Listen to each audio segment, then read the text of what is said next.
네, 총선 퀴의 부록 코너죠. 자, 오늘로 20일 남은 총선, 각종 이슈로 선거 판세가 하루가 다르게 긴박하게 돌아가고 있습니다. 오늘부터 이틀 동안 후보자 등록도 진행이 되고요. 정치부 여야 반장들과 함께 이번 총선 쟁점 짚어보는 시간입니다. 총선 이 안에 있다. 이종원 반장, 또 안윤학 반장과 함께하겠습니다. 어서 오십시오. 안녕하세요. 안녕하세요. 어떻게 명찰은 마음에 드세요? 아, 예. 이름을 아주 또박또박 말씀해 주셔서 고맙습니다. 혹시라도 청년 정치인으로 헷갈려 하시는 시청자분들 계실까 봐 명찰을 한번 준비해봤거든요. 청년으로 네. 봐주셔서 고맙습니다. 네, 여당 이 반장, 야당 안 반장과 함께 전국을 좀 객관적으로 짚어보기 위한 총선 이 안에 있다. 지난 시간엔 제가 공천 점수를 한번 좀 물어봤는데 오늘 좀 질문이 좀 더 어려울 것 같고 의석수를 한번 예상해 볼 텐데 원고에 야당부터 물어보라고 돼 있거든요. 네. 그러면 저부터 오늘 말씀을 네. 드리면 그 결론부터 말씀드리면 일단 개인 의견을 전제로 네. 민주당과 그다음 비례정당인 더불어민주연합 그리고 조국혁신당까지 합치면 과반 151석은 충분히 넘지 않을까 그렇게 예상을 합니다. 그리고 별다른 악재가 없으면 지금 현재로서는 민주당 단독 과반도 가능하지 않을까 그렇게 조심스럽게 예상을 좀 해봅니다. 단독 과반도 가능할 수도 있다. 가능할 수도 있다. 왜냐하면 애초에는 이른바 공천 시즌에 네. 해도 당내에서는 비상등이 좀 컸어요. 왜냐하면 공천 갈등이 계속 심화를 하니까 지역구만 80석 그리고 비례 다 합쳐서 100석도 안 될 거라는 내부 여론조사가 나왔다는 그런 그 소문을 듣고 저희가 직접 이제 취재도 해봤거든요. 네. 근데 끝까지 확인은 안 됐지만, 근데 공천 과정이 끝나고 이제 좀 있으면 여당 반장께서 말씀하시겠지만 여권발 악재들이 많이 나오면서 지난주에 이제 한병도 전략위원장이 얘기한 게 지역구 130에서 140 비례 13석 해서 최대 153석까지 이제 얘기를 했어요. 그리고 이제 이 이후에 뭐 오만하다는 이미지가 생길까봐 부랴부랴 뭐 아니다 우리는 원내 일당이 목표다 현실은 어렵다 이런 수습용 발언들이 쭉 나왔는데 그래도 제가 볼 때 내일 당장 투표를 한다면 여권발 악재 때문에 조국 혁신당이 두 자릿수 이상을 이제 받고 그 다음에 이렇게 두 당이 합치면 충분히 과반이 넘지 않을까. 그리고 두 당이 같이 원내 교섭단체를 같이 꾸리면 국회의장은 확보가 가능하다. 이게 사실 이재명 대표가 원내 일당이 목표라고 할 때는 그 속뜻은 국회의장을 의미하거든요. 그러니까 국회의장이 법안 상정이라든가 네. 국회 본회의 진행권, 입법권의 핵심이기 때문에 그렇게 생각을 하면 그 정도의 의석을 받지 않을까 예상을 조심스럽게 합니다. 지금의 민주당 의석수 정도? 의석수보다는 조금 덜 되는 조금 덜 되는 거죠. 네, 야당 들어봤는데 지금 여당은 어떻게 전망이 될까요? 좀 더 어려운 질문이 될 것 같은데. 그러니까 저한테 먼저 질문을 안 해주셨으면 했던 이유가 이제 그런 것 때문인데 일단은 이 같은 민주당 그 예측치에 대해서 한동훈 위원장이 깔끔하게 정리를 했잖아요. 샴페인 일찍 터뜨리지 말라고. 예. 그리고 이제 당직자들한테도 이제 한구령을 내린 상태라서. 네. 이 뭐 싱크탱크 이 여의도연구원에서 아마 여론조사는 할 텐데 표심 분석하고 있고요, 판세 분석하고 있는데 결과는 잘 알려지지 않고 있어요. 다만 이제 저도 개인적으로 판단을 해보면 만약에 내일이 투표일이라고 한다면 여당이 아무래도 좀 힘든 선거가 될 수밖에 없겠죠. 최근에 여당에 안 좋은 악재들이 많았기 때문에. 네. 다만 이제 한 20일 정도가 남았기 때문에 이 선거를 앞두고 있으면 정치적인 이슈에 대해서 이 민심이 크게 요동을 치거든요. 평소보다 훨씬 집중도가 이제 높기 때문에 네. 이 기간 동안에 이제 여당에서 얼마나 이제 민감하고 또 민첩하게 대응하냐에 따라서 목표인 일당 달성 여부가 판가름 날 것 같습니다. 자, 그럼 오늘 두 반장이 준비한 키워드를 놓고 얘기를 이어가겠습니다. 함께 보시죠.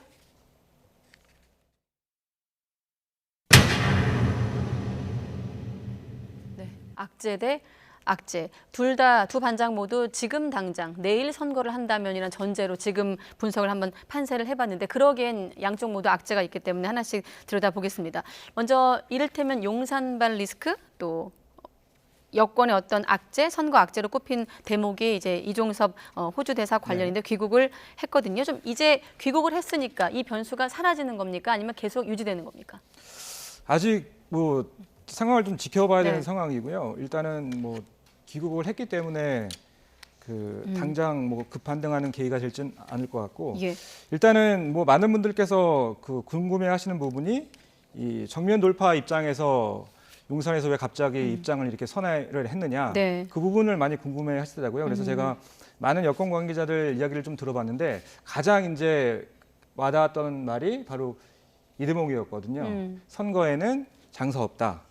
이 참모들도 이제 이 부분을 좀 강력하게 윤 대통령께 건의를 드린 것 같아요. 네. 이 임기가 3년 넘게 남았는데 이 만약에 총선에서 진다면 이 지난 2년과 크게 달라질 점이 없을 것이다. 그래서 윤석열 정부 성공을 위해서 이번 총선 승리가 절실하니 이 당의 입장을 좀 수용했으면 좋겠다. 이런 설득이 윤 대통령에게 이제 와 닿았고 이제 결단이 네. 이루어진 것 같은데 아무래도 이제 뭐 한동훈 위원장도 그렇고 당내 중진들도 그렇고 또 일부 친윤 의원들까지 수도권에 출마한 친윤 의원들 중심으로 해서 이 한동훈 위원장에 동조하는 목소리가 많았잖아요. 그런 부분에서 일단 당의 좀 면을 좀 살려주면서 네. 이번 총선은 좀 치르고 보자 이런 결정을 한 것 같습니다. 당의 면을 살려주자. 사실 이번 논란을 당정 갈등 2라운드로 이제 규정을 하는데 1라운드는 지난번 이제 디올백 사건 때 예. 논란 때 김건희 여사 논란이 1라운드였다면 이번은 이제 2라운드로 규정을 하는데 대체로 언론에서는 한동훈 위원장의 판정승 이렇게 좀 보도를 하고 있고 또 대통령이 격노했다 이런 얘기도 나오고 있거든요. 네. 아무래도 이제 그 한동훈 위원장의 이제 메시지를 보면은 저희가 좀 느낄 수 있는 대목인데 일단은 이종섭 대사에 대해서는 즉시 귀국을 요청을 했고 황상무 수석에 대해서는 이제 스스로 거취를 결단하라고 이제 그렇게 요구를 했었잖아요. 네. 그런데 사실 이 대통령실 참모라는 게 본인이 사의를 표명해도 대통령의 재계가 있어야 이 사퇴가 되는 거기 때문에 네. 결국에는 이 대통령의 결단을 촉구한 거 아니냐 이렇게 해석이 될 수 있고 결국엔 이 한 위원장의 발언은 이 대통령의 인사권을 간섭한 거다 이렇게 보는 시각이 많다는 게 그런 의견들이 좀 많았습니다. 대통령실 시각에선 그렇군요. 네. 예.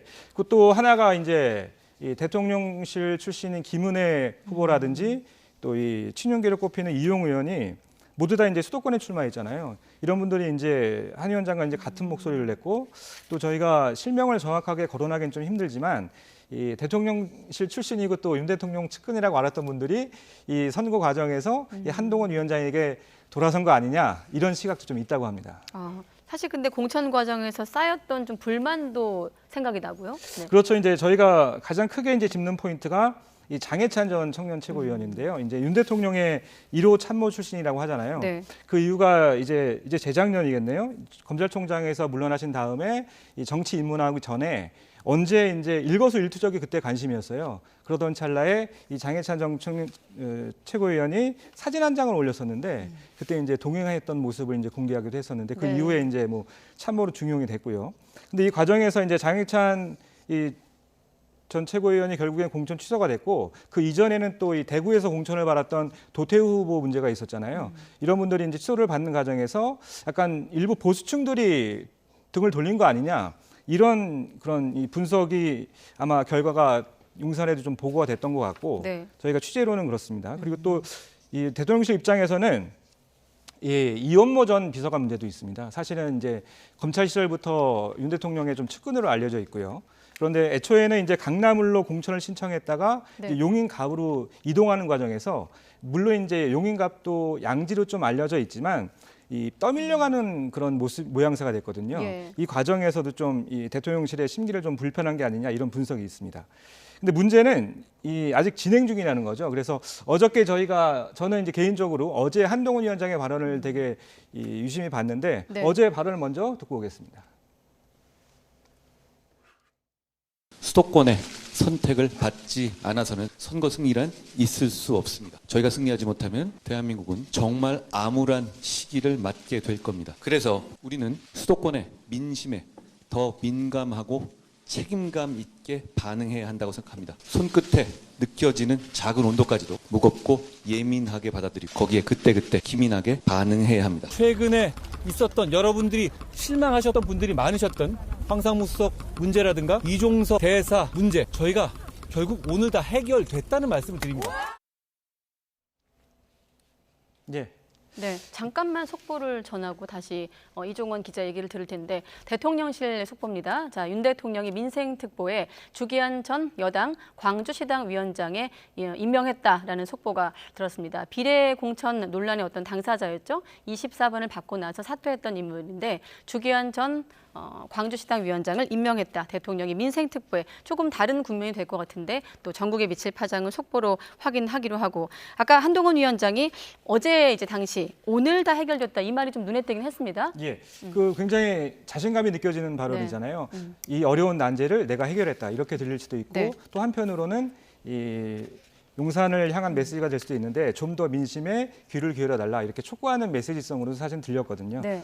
그래서 저희가 이제 취재한 관계자에 따르면 결국에는 이 모든 사안이 대통령의 결단으로 인해서 이제 해결이 되는 건데 마치 한 위원장 주도로 해결한 것처럼 네. 그런 그 모양새가 되지 않느냐 그런 과정에서 좀 불편한 기류도 감지되고 있습니다. 사실 이종원 기자는 여기서 속보를 확인했기 때문에 대통령실 속보라 어떻게 좀 소화할지 모르겠습니다만 일단은 지금 여당이 비대공천 관련해서 갈등이 고조된 상황이었거든요. 서로 사천이라고 이제 삿대질을 하는 상황에서 그 대통령실에서 뒤에서 저희가 이제 설명을 해드리려고 했었는데 네, 좀 당겨서 한번 설명이 될까요? 네. 이 주기한 후보가 이 검찰 시절에 이제 윤 대통령 검사 시절에 이 검찰 수사관 출신이잖아요. 그래서 예전에 같이 근무했던 경험도 있고 그래서 이 대단한 측근으로 알려져 있었는데 네. 얼마 전에 이제 여당에서 발표된 비례 명단에서 이 당선권에 들지 못했어요. 그래서 예. 지난 역대 총선을 보면 한 20번까지를 당선권으로 보고 있는데 네. 24번에 배치가 됐었기 때문에 이분이 이제 반발해서 후보자 사퇴를 냈습니다. 네. 결국에는 어제 이제 재조정이 됐지만 당연히 본인이 사퇴했기 때문에 최종 명단에 빠져 있었고 예. 그런 상황에서 지금 대통령이 특보로 임명을 한 거죠. 네. 그 민생특보, 예. 대통령 민생특보. 예, 그렇기 네. 때문에 어떤 당의 조치에 대한 대통령실의 메시지다 이렇게 보시면 될 것 같습니다. 네, 비례 관련한 건 잠시 뒤 좀 더 부연 설명하기로 하고 야권 상황도 한번 안유락 반장에게 질문을 해보겠습니다. 뭐 애초에 공천 논란 때보다는 좀 조용한 분위기입니다만 일단 박용진 의원을 둘러싼 이른바 비명 행사의 마침표 이런 얘기도 나오고 있더라고요. 네, 맞습니다. 이게 비명계 의원들의 생환이 사실 이번 공천에서 쉽지가 않았고 네. 그리고 거의 마지막에 남은 박용진 의원이 다 합쳐서 세어보니까 경선만 3번을 했더라고요. 3자 경선, 결선, 그리고 조수진 변호사와 네. 마지막 전략 재경선까지. 그리고 또 아시다시피 정봉주 전 의원이 공천을 취소가 됐고 네. 그리고 이제 차점자인 박용진 의원이 승계하지 않고 네. 또 다소 불리한 구도 속에서 이제 치러져서 이게 이제 비명 행사 공천의 마침표다. 뭐 이런 어떤 평가가 나왔었습니다. 네. 근데 현장에서 평가를 해보면 사실 박용진 의원이 졌지만 이번 기회에 약간 정치적인 체급을 한두 단계는 더 키웠다는 졌지만 이겼다. 우리가 훨씬 재밌게 얘기하자면 뭐 젖잘싸란 말도 쓰지 않습니까? 네. 졌지만 잘 싸웠다.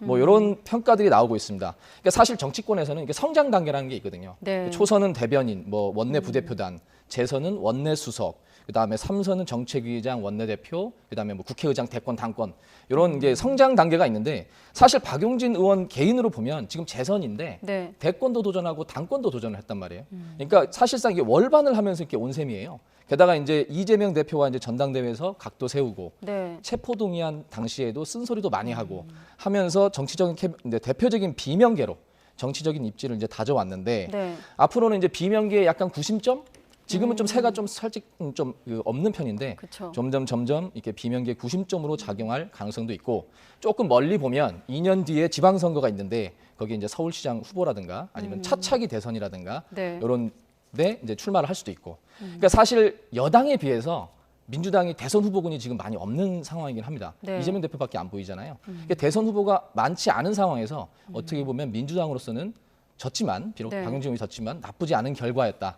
뭐 여기서 양쪽 당이나 박용진 의원 개인적으로 네. 윈윈하는 결과가 아니었나 그렇게 평가도 나오고 네. 있습니다. 어제 나왔던 보수 패널은 엎어진 사람이 한 번 더 누른 거라고 하더라고요. 그게 뭐냐면 박용진 의원의 득표율을 이재명 대표가 공개한 걸 그렇게 표현했거든요. 네.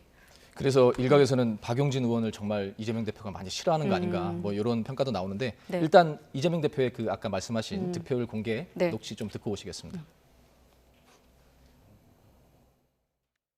강북을 선거 결과 궁금하죠? 네, 워낙 관심사도 크고 그래서 말씀을 좀 드리면 강북을 권리당원 투표는 조수진 후보가 53.76%, 박용진 후보가 46.25였다고 합니다. 그리고 전국 권리당원은 박용진 후보가 23.15, 조수진 후보가 76.81였습니다. 논란을 종결하려고 꺼낸 얘기긴 한데. 네, 예. 결론은 그런데 겉으로만 보면 이제 지역, 강북을 지역에서마저 네. 조수진 변호사가 이긴 거를 강조하면서 이 대표가 좀 사적 감정이 있는 거 아닌가 이런 의심도 좀 들긴 하는데 하지만 속사정을 조금 알게 되면 얘기가 조금 달라집니다. 네. 뭐냐면 정봉주 전 의원이 공천이 취소가 된 이후에 지도부가 이제 별도로 모인 비공개 최고위가 열렸었는데 네. 이 자리에서 이재명 대표가 세 가지를 제안을 했다고 해요. 세 가지? 세 가지. 먼저 첫 번째가 그 차점자인 박용진 의원을 그대로 공천을 하자. 그다음 두 번째가 다른 사람을 공천을 하자. 그다음에 세 번째가 박용진 의원과 다른 사람을 전략 경선을 붙이자. 이렇게 세 가지 의견을 했고 실제로 이 자리에서 이재명 대표가 그 1번 그러니까 박용진 의원을 그냥 공천하는 건 어떻겠느냐.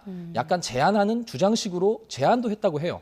그런데 다른 이제 최고위 어쨌든 결론은 3번이었죠. 조수진 변호사가 네. 경선을 붙이는 거였는데 그거는 이제 다른 지도부도 박용진 의원을 싫어해서가 아니라 이렇게 차점자가 당선이 되면 이게 전례로 남습니다. 그래서 만약에 다른 지역에도 비슷한 경우가 나게 되면 이게 전례가 돼서 차점자가 항의를 할 수가 있고 그다음에 어떻게 근데 민심을 얻지 못한 2등이 후보자가 될 수 있냐 이런 명분도 약하기 때문에 네. 그런 의미에서 이제 그 이재명 대표가 제안을 했지만 거절이 당했고 그래서 결론은 이재명 대표가 박용진 의원을 싫어하는 건 아니다. 싫어하는 그런 결론이 있고 그래서 이재명 대표 측근한테도 제가 물어봤어요. 이거를 박용진 의원을 싫어하는 거냐 이 네. 대표가 그랬더니 껄껄껄 웃으시면서 하는 얘기가 좋아할 이유도 없지만 싫어할 이유도 없다. 고 이렇게 우스갯소리를 하더라고요.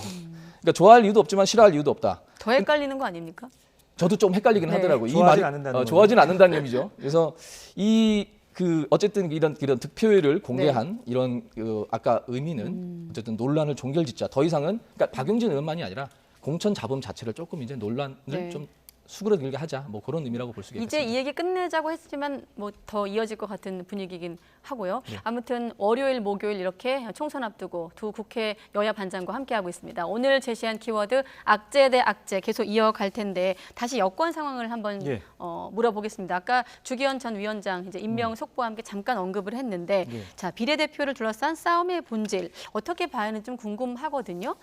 바뀐 명단의 의미를 한번 분석해 본다면 좀 얘기가 될까요? 그러니까 저 속보가 나오기 전까지는 사실 이 당정 갈등 요소도 있고 네. 당내 세력 다툼 요소도 있다 이런 분석이 있었는데 오늘 대통령실에서 나온 저 속보로 인해서 당정 갈등 요소가 더 크다는 게 방증된 것 같고요.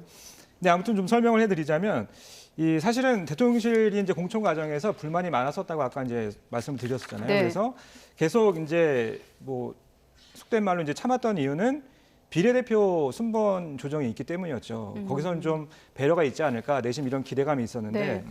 일단은 비례명단 발표 15분 전에 대통령실에 저희 취재기자의 취재에 의하면 15분 전에 보고가 올랐다고 하더라고요. 그래서 일단은 그 과정도 좀 약간 불만이었지만은 내용을 보니 그 일단은 좀 전에 이제 특보로 임명된 뭐 대통령 측근이라든지 이런 분들이 네. 당선권에서 밖에 있었고 이 반대 쪽에서 보기에는 친윤계 쪽에서 보기에는 한동훈 위원장과 굉장히 가까운 분들이 당선권 안에 배치가 돼 있다 이런 시각이었거든요. 네.